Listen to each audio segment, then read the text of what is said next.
ధరణిని సరిదిద్దడానికి రాష్ట్ర ప్రభుత్వానికి పంపిస్తున్నాము, మీరైతే విత్డ్రా కండి అని చెప్తే అప్పుడు 4వ రోజు విత్డ్రా కావడం అనేది సుమారు 90 గంటల తర్వాత.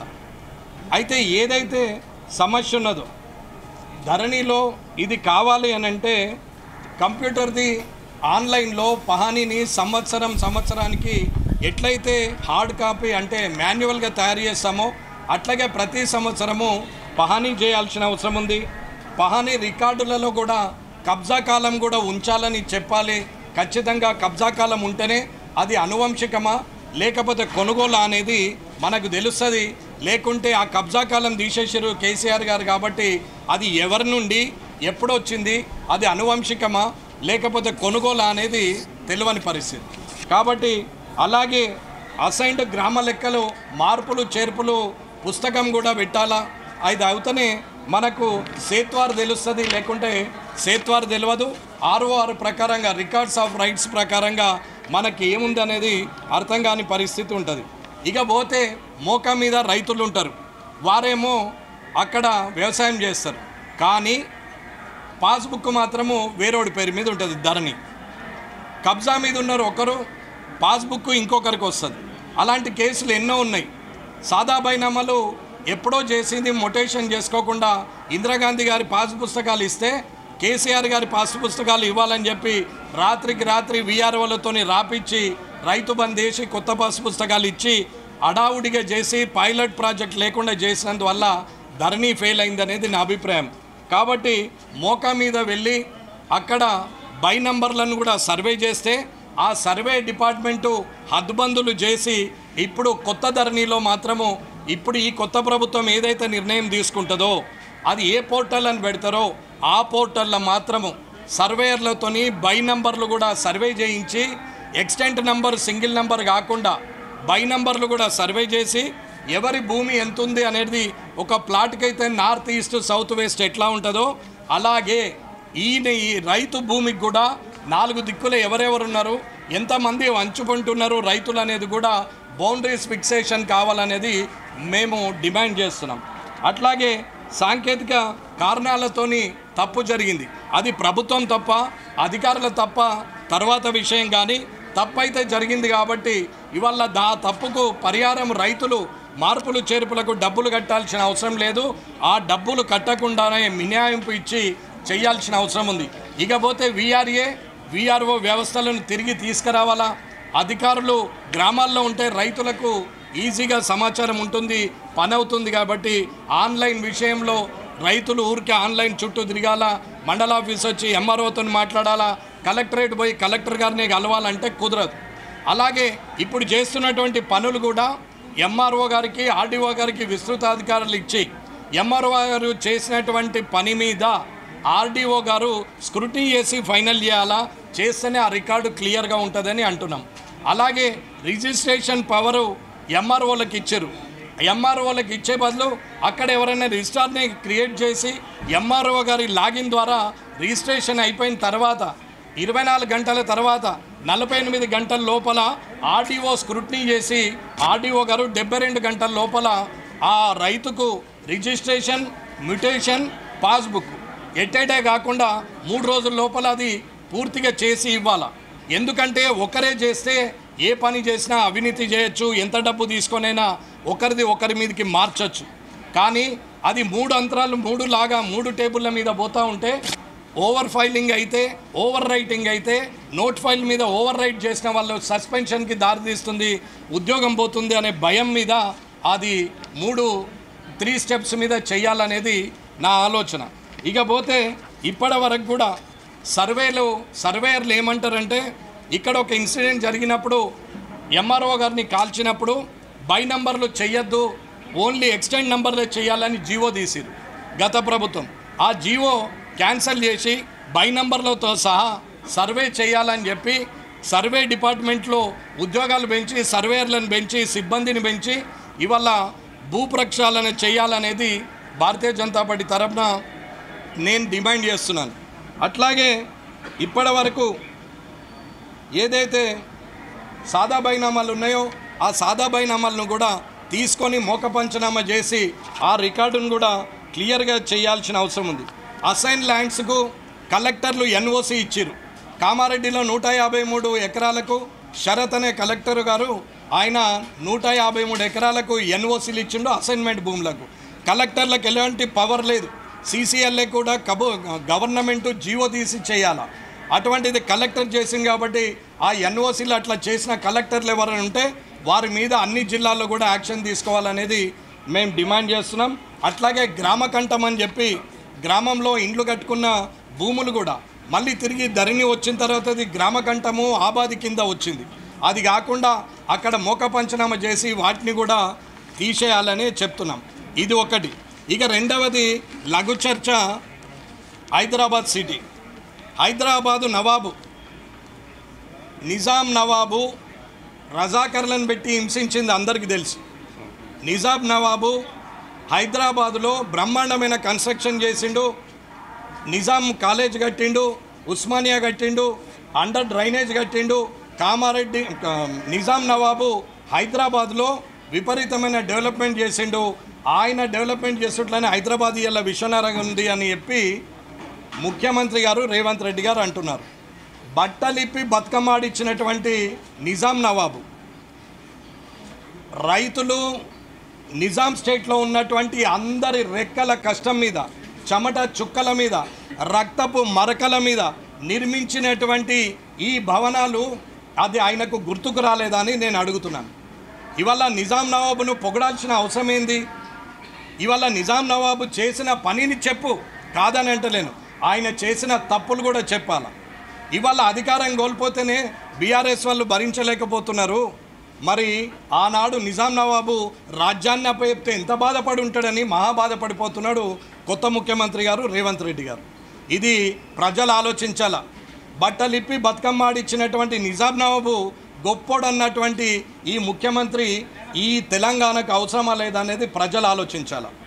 ఇకపోతే అడ్మినిస్ట్రేషన్లో ఒక చిన్న అంశం చెప్తా మీకు. ఇప్పటి వరకు జిహెచ్ఎంసీలో యాడ్ బిజినెస్లు ఉన్నాయి. లీడ్ స్పేసు, ప్రకాష్ యాడ్స్, అట్లాగే ఒక 3-4 పెద్ద కంపెనీలకు మొత్తం ఇచ్చారు. జీవో నెంబర్ 68 మీద ఈ గత ప్రభుత్వము ఎట్టి పరిస్థితుల్లో 15 ఫీట్ల పైబడి ఓడింగ్స్ ఉండద్దని చెప్పేసి జీవో తీసారు. కానీ వాళ్ళ మెట్రో రైలు ఎంబట చూస్తే కింద స్కైవాక్లో కింద జనం వెళ్తూ ఉంటే మీద మెట్రో స్టేషన్కు హోల్స్ కొట్టుకుంటూ ఇష్టం ఉన్నన్ని యాడ్ బోర్డ్స్ పెట్టిరు, ఫోటోలతో సహా నేను చూపిస్తాను. ఇవి కనీసం ఒక 100 కోట్ల, ఒక 500 కోట్ల స్కామ్. దాన్ని కంట్రోల్ చేయడం పోయి కొత్తగా మళ్ళీ కొత్త యాడ్ ఏజెన్సీలు వస్తున్నాయి. ఇవన్నీ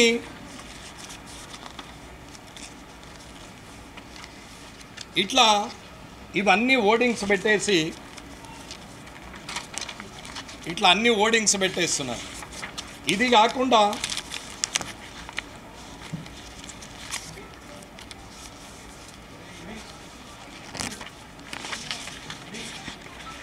మెట్రోకు ఇట్లా హోల్స్ కొట్టి పెడుతున్నారు.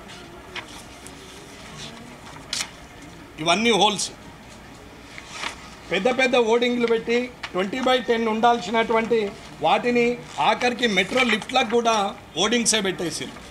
అది కాకుండా కింద ఏదైతే ఫుట్ ఓవర్ బ్రిడ్జ్ ఉంటుందో వాటికి కూడా ఇట్లా మొత్తము యాడ్స్కు ఇవన్నీ పెడుతున్నారు. అన్న ఇవన్నీ పొక్కలు కొట్టుకుంటా పోతే, డ్రిల్ చేసుకుంటా పోతే మెట్రో రేపు పొద్దున ఉంటుందా, ఊడుతుందా? ఈ నగరంలో కింది నుంచి పోతూ ఉంటే ఇనుప చువ్వలు పడి ఇంతకుముందు ఇబ్బంది అయింది.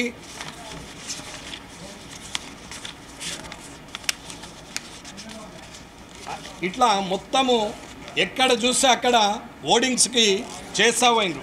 ఇవన్నా కనీసం రెవెన్యూ అన్నా ఇక్కడ వస్తుందా? మరి జిహెచ్ఎంసీ కన్నా వస్తుందంటే జిహెచ్ఎంసీకి వస్తలేదు. ఇవాళ ముఖ్యమంత్రి గారి బంధువునని చెప్పి కొత్తగా ఒక కంపెనీ మళ్ళీ స్టార్ట్ అయింది. ఇంతకుముందేమో కేటీఆర్ గారి బావమర్దిని అని చెప్పి స్టార్ట్ చేశారు. లీడ్ స్పేసర్లేమో ఆంధ్రాకెళ్ళి వచ్చి తీసుకున్నారు. ఇప్పుడేమో అవి జిహెచ్ఎంసీ గురించి చెప్తున్నటువంటి సందర్భం. ఇది పరిస్థితి. ఇవాళ ఇవన్నీ చేస్తూ ఉంటే జిహెచ్ఎంసీకి లాభం ఏముంటుంది అనేది ఒక్కసారి ఆలోచించాలా. ఇవన్నీ కూడా తీసేయాలి. ఇకపోతే ముఖ్యమైనది ఉద్యోగస్తులు. ఇప్పుడు అసలు విషయం అండి, ఉద్యోగులు నిరుద్యోగులు, ఇది ముఖ్యమైన విషయం. ఉద్యోగం కావాలని చెప్పి నిరుద్యోగులు తిరుగుతూ ఉంటే సరే జాబ్ క్యాలెండర్ వేసారు, సంఖ్యలు లేకుండా అంకెలు లేకుండా జాబ్ క్యాలెండర్ వేసారు, డేట్లు వేసారు. కానీ ఒక చిన్న విషయానికి వస్తే సీఎంఓల కానీ మంత్రుల పేషీలలో కానీ ఐఏఎస్ ఆఫీసర్లు ప్రిన్సిపల్ సెక్రటరీల పేషీలలో కానీ కమిషనరేట్ల కానీ ఏం జరుగుతుందనేది ఒకసారి ఆలోచించండి. ఒక్కొక్క దగ్గర ఎంతమంది ఉంటున్నారో అనేది ఆలోచించాలి. రిటైర్ అయినటువంటి సభ్యులను తీసుకొచ్చి ఎక్స్టెన్షన్ ఇచ్చి 10 సంవత్సరాలు 16 సంవత్సరాలుగా వాళ్ళని అట్లనే ఎక్స్టెన్షన్ ఇస్తున్నారు. కిషన్ రావు గారని అనుకుందాం, శిల్పారామంకు సీఈఓ ఆయన. ఇప్పుడు ఆయన 12-13 సంవత్సరాలుగా ఎక్స్టెన్షన్లోనే ఉంటున్నాడు. రిటైర్మెంట్ అయిపోయిన తర్వాత 12-13 సంవత్సరాలు ఉన్నారు, ఇప్పుడు కూడా ఉన్నారు. రేవంత్ రెడ్డి గారు ఏమన్నారు, ముఖ్యమంత్రి గారు, ఎవరైతే రిటైర్డ్ ఆఫీసర్స్ ఉన్నారో వాళ్ళందరినీ తీసేస్తాము, రిటైర్డ్ ఆఫీసర్లను ఉంచాము అని చెప్పారు. రిటైర్డ్ ఆఫీసర్లు గణపతి రెడ్డి గారు R&Bలో ఉన్నారు, 12 సంవత్సరాలు అయింది. కిషన్ రావు గారు 13-14 సంవత్సరాలు అయింది. అట్లాగే ఇప్పుడు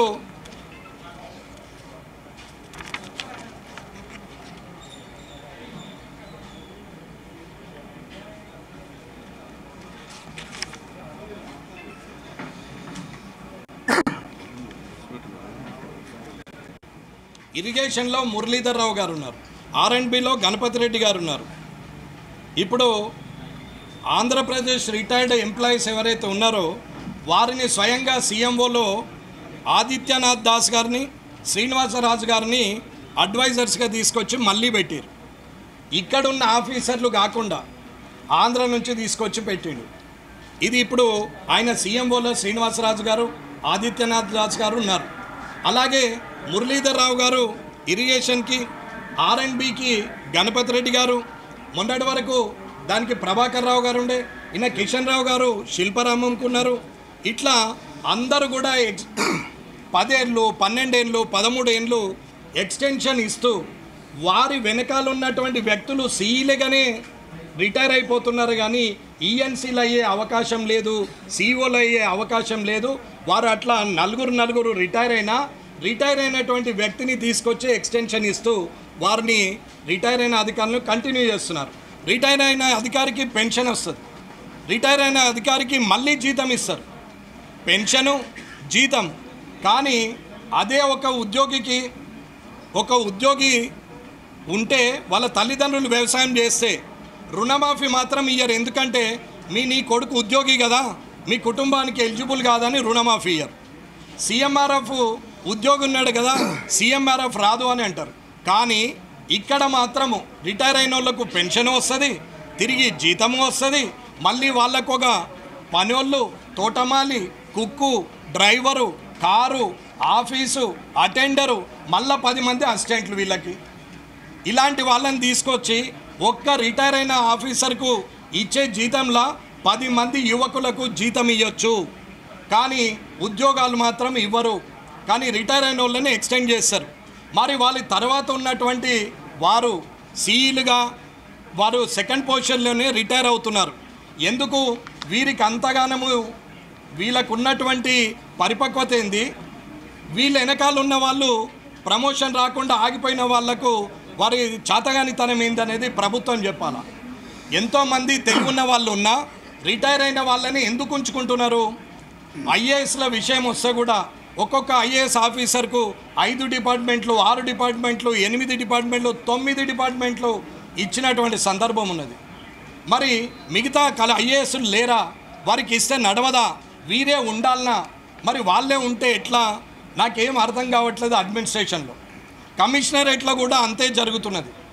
ఇకపోతే మంత్రుల పేషి, మంత్రులకు గవర్నమెంట్ జీఏడీ నుంచి ఇచ్చేది ఒక ఓఎస్డి, ఓ పిఏ, ఒక పిఎస్, ఓ కారు. ఈ 4 తప్ప ఎక్కువ ఉండాల్సిన అవసరం లేదు. అక్కడ ఒక అటెండర్. కానీ ఒక్కొక్క పేషీలా 20 మంది ఉంటారు. 20 మందిలో కూడా అవుట్సోర్సింగ్ ద్వారా తీసుకొస్తారు. ఒక్కొక్క మంత్రికి 4 డిపార్ట్మెంట్లు ఉంటాయి. 4 డిపార్ట్మెంట్ల నుంచి మంచికి 5గురిని తీసుకుంటారు, జీతాలు అందులోకెళ్ళి ఇప్పిస్తారు. 20 మందిలో నా కార్యకర్త, నా బామ్మర్ది, నా చుట్టపొడు, నా మేనల్లుడు, నా తమ్ముడు, నా ఊరోడు అని చెప్పి పెట్టుకుంటారు తప్ప క్వాలిఫికేషన్ ఉన్నటువంటి యువకులను తీసుకొచ్చి కాంట్రాక్టు బేస్డ్ మీదనో అవుట్సోర్సింగ్ ద్వారానో వారిని మాత్రం తీసుకోరు, కానీ జిఏడి నుంచి మాత్రం జీతాలు తీసుకుంటారు. ఇట్లా లక్షలకు లక్షలు నెలకు ఎన్ని అవుతున్నాయో ఒక్కొక్క పేజీలో ఒకసారి అర్థం చేసుకోండి. నేను అట్లా సెక్షన్ల చుట్టూ సెక్రటరియట్లో పోతూ ఉంటే, సెక్షన్లో పోతూ ఉంటే చైర్లు ఖాళీగా అనిపిస్తాయి. అదే ఒక పేజీ మినిస్టర్ పేజీ కాడికి పోతే మొత్తం నిండి ఉంటారు. వీరు జనమా ఎవరు అని చూస్తే అంతా పిఏలు పిఎస్లు ఏదో ఒక పేరుగా వాళ్ళకి. ఇవాళ ఐఏఎస్ల దగ్గర కూడా వీరు ఐఏఎస్లు 3, 4, 5, 6, 7, 8, 9 డిపార్ట్మెంట్లు తీసుకొని 6 డిపార్ట్మెంట్లు ఉంటే 6 కార్లు ఇంటి ముందట ఉంటాయి, 6 డ్రైవర్లు ఉంటారు. అలాగే వీరికి ఎవరైతే ప్రీవియస్ డిపార్ట్మెంట్లో పనిచేసినటువంటి ప్రిన్సిపల్ సెక్రటరీ గారు ఇంకొక డిపార్ట్మెంట్కు ట్రాన్స్ఫర్ అయినప్పుడు, ప్రభుత్వాలు మారినప్పుడు వీరికి నచ్చినటువంటి వ్యక్తులనే ఎంబడి తీసుకొని పోతారు. మళ్ళీ ఈ డిపార్ట్మెంట్లు ఉన్న వాళ్ళే, ఆ ఇంకో డిపార్ట్మెంట్ ఉన్న వాళ్ళే, అక్కడ నుంచి పిఆర్ పోయిన వాళ్ళే, ఆర్ఎండ్బి పోయిన వాళ్ళే, ఉమెన్ అండ్ వెల్ఫేర్ పోయిన వాళ్ళే, ఏది పోయినా వాళ్ళే ఉంటారు. మళ్ళీ ఓఎస్డీలుగా కొత్త వాళ్ళని పెట్టుకుంటారు, యంగ్స్టర్స్ని పెట్టుకుంటారు.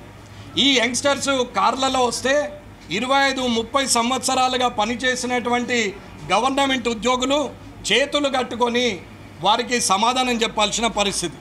25-30 ఏళ్ళు ఉన్నటువంటి వ్యక్తి అవుట్ సోర్సింగ్ ద్వారా ఓఎస్డీగా వస్తే 25 ఏళ్ళు 35 ఏళ్ళు గవర్నమెంట్లో పనిచేసిన వ్యక్తి చేతులు కట్టుకొని సమాధానం చెప్పే పరిస్థితి వచ్చింది. అంతెందుకండి, మన అసెంబ్లీలో తుల్జానంద్ గారు ఉన్నన్ని రోజులు చారి గారికి ప్రమోషన్ రాలేదు, అక్కడే ఆగిపోయాడు. ఆయన 6 ఏళ్ళు మదన పడ్డాడు, కాదని నేను అంటలేను. తుల్జానంద్ గారు పోగానే ఆయనని అయిండు, చారి గారు అయినరు. చారి గారు ఇప్పుడు ఎక్స్టెన్షన్ మీద ఉన్నారు. నెక్స్ట్ మంత్ ఇప్పుడు రెడీగా ఉన్న ఆయన రిటైర్మెంట్కి ఉన్నాడు. ఇక ఆయన సెక్రటరీ కాడు, సెక్రటరీ కాకుండానే రిటైర్మెంట్ అయిపోవాలి.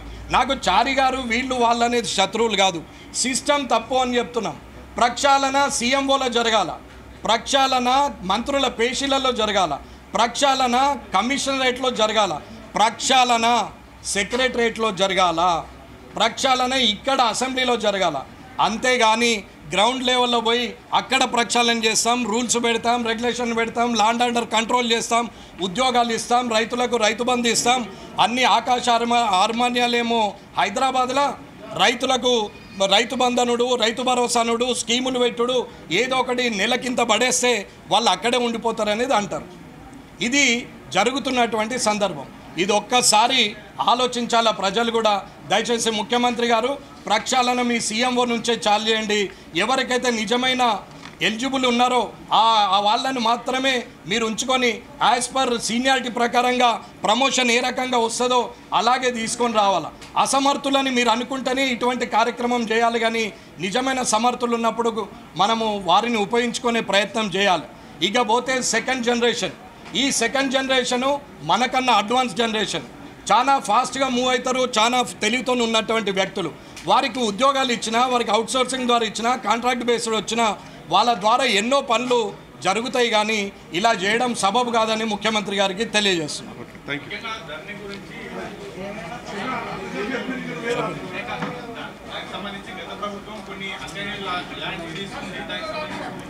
అసైన్మెంట్ ల్యాండ్లకు కలెక్టర్లు, ఎస్పీ ఆఫీసులు, కలెక్టరేట్లు, డబుల్ బెడ్రూమ్లు ఇవన్నీ తీసుకున్నారు, గుంజుకున్నారు. అసైన్మెంట్ ల్యాండ్ హోల్డర్స్ ఎవరైతే ఉన్నారో అప్పుడు 1978లో ఇందిరాగాంధీ గారు అసైన్మెంట్ ల్యాండ్ తీసుకొచ్చి బతకడానికి ఇబ్బంది ఉన్న వ్యక్తులకు, భూమి లేని వ్యక్తులకు భూములు ఇచ్చారు సెంట్రల్ గవర్నమెంట్. అటువంటి భూములకు ధరలు కట్టి వీళ్ళు తీసుకోవాలి, కానీ బలవంతంగా గుంజుకున్నారు కేసీఆర్ గారి ప్రభుత్వం అప్పుడు. కాబట్టి ఆ ల్యాండ్స్ ఎవరైతే ఉన్నాయో, అసైన్మెంట్స్ ఎవరైతే ఉన్నారో వారికి మార్కెట్ రేట్ ప్రకారంగా డబ్బులు కట్టియాలనేదే నా డిమాండ్.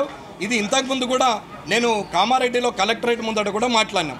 ఖచ్చితంగా వాళ్ళకు డబ్బులు ఇవ్వాల్సిందే. కామారెడ్డి కలెక్టరేట్లో 98 ఎకరాల ల్యాండ్ అసైనీస్ ఉంటే వారిది బలవంతంగా గుంజుకొని అప్పటి కలెక్టర్ సత్యనారాయణ, ఇంతకుముందు రేరా చైర్మన్ ఉండే, ఇప్పుడు ఏం చేస్తుండో తెలియదు, కానీ ఆయన బలవంతంగా గుంజి పడేసిండు పోలీసులను పెట్టి. కాబట్టి ఖచ్చితంగా అసైనీలకు ఖచ్చితంగా డబ్బులు మార్కెట్ రేట్ ప్రకారం ఇవ్వాలా, లేదా 1కి 4 అంతలు ఎక్కడైనా అసైన్ చేయాలనేది నా డిమాండ్. కేసీఆర్ గారు అసెంబ్లీలో 100 చెప్పిండు, పబ్లిక్ ముందర 100 మాట్లాడిండు, బహిరంగ సభలల్లో 100 చెప్పిండు. ఆయన పరిస్థితి ఏమైంది? ఎప్పుడైనా ధర్మం గెలుస్తుంది, నిజం మాట్లాడాలా, నిజాయితీగా ఉండాలా. ఒకవేళ కిషన్ రెడ్డి గారు పిలిస్తే ఆయన రాలేరు, కేంద్ర మంత్రి రాలేరు అని ముఖ్యమంత్రి గారు అన్నప్పుడు ముఖ్యమంత్రి గారే స్వయంగా ఢిల్లీలో పోయి కలవనుంట్రి, మీరు మాట్లాడినుంట్రి. ఆయన వచ్చిండా రాలేదా అనేది వెర్షన్ అసెంబ్లీలో చెప్పినప్పుడే అర్థమైపోతుంది ఇది ఎంత నిజం అనేది. నేను సత్యహరిశ్చంద్రుణ్ణే, కానీ అవతలో లేదో నాకు తెలియదు. రాజు మొదటి భార్య మంచిదే, కానీ రెండోది నేను ఏమంటలేను అన్నట్టు మాట్లాడుతున్నాడు ఆయన. అది కరెక్ట్ కాదు. ఒకరు మంచోళ్ళు అని అంటే ఇంకొకరు చెడ్డోళ్ళు అన్నట్టే. నేను మాట్లాడి ఇచ్చిన అంటే ఆయన రాలేడని చెప్తున్నప్పుడు ఆయన వర్షన్ కూడా త్వరలోనే ఆయనే చెప్తాడు మీడియా ముందర.